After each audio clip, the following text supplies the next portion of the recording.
నమస్తే. నేనైతే ఇవాళ మీటింగ్‌కెళ్తున్నాను. ప్రతిసారి శారీ కోడ్ ఇచ్చేవాళ్ళు. కానీ ఇవాళ అలాంటివేం చెప్పలేదు. అందుకే డ్రెస్ సింపుల్‌గా యేసుకొని ఎళ్తున్నాననమాట.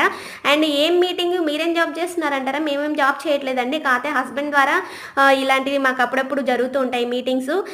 హస్బెండ్ డ్రెస్‌లో ఉన్నారు కాబట్టి చూపియట్లేదు. ఈ మీటింగ్స్ ఎవరు తీసుకుంటారంటే హస్బెండ్స్ యొక్క పై ఆఫీసర్స్ ఉంటారు కదా! వాళ్ళ మేడమ్స్ తీసుకుంటూ ఉంటారు. దేని గురించి అంటే మీకు హస్బెండ్ ద్వారా ఏమన్నా ప్రాబ్లమ్స్ ఉన్నాయా? అత్తమామల ద్వారా ఏమన్నా ప్రాబ్లమ్స్ ఉన్నాయా? ఎదిరింటి ఆళ్ళతోని, పక్కింటి ఆళ్ళతోని ఏమన్నా ప్రాబ్లమ్స్ ఉన్నాయా? అని కనుక్కొని వాటిని క్లియర్ చేస్తూ ఉంటారు. అవి కూడా మీకు తెలీదంటే అందరికీ అన్నీ తెలుసండి. కాకపోతే ఇక్కడేంటంటే ఒక మతం కాదు, ఒక భాష కాదు, ఒక ప్రాంతం కాదు కాబట్టి భేదాలు వస్తూ ఉంటాయి అప్పుడప్పుడు. అయన్నీ తెలుసుకొని క్లియర్ చేస్తూ ఉంటారు. అండ్ ఇవాళ యొక్క లెక్చర్ ఏంటంటే బ్రహ్మకుమారి సంస్థ నుంచి కొంతమంది వచ్చారనమాట ఎక్స్‌పర్ట్స్. చాలా మంచి స్పీచ్ ఇచ్చారు. దేని గురించి అంటే హెల్త్ వెల్ బీయింగ్ అని దాని గురించి, మెంటల్ టెన్షన్ గురించి చాలా క్లియర్‌గా చెప్పారు. మనం ఎంత ప్రశాంతంగా ఉంటే మన హస్బెండ్ అంత ప్రశాంతంగా డ్యూటీస్ చేసుకుంటారని. సో, అదనమాట ఇవాల్టిది. నచ్చితే లైక్ చేయండి, సబ్స్క్రైబ్ చేయండి.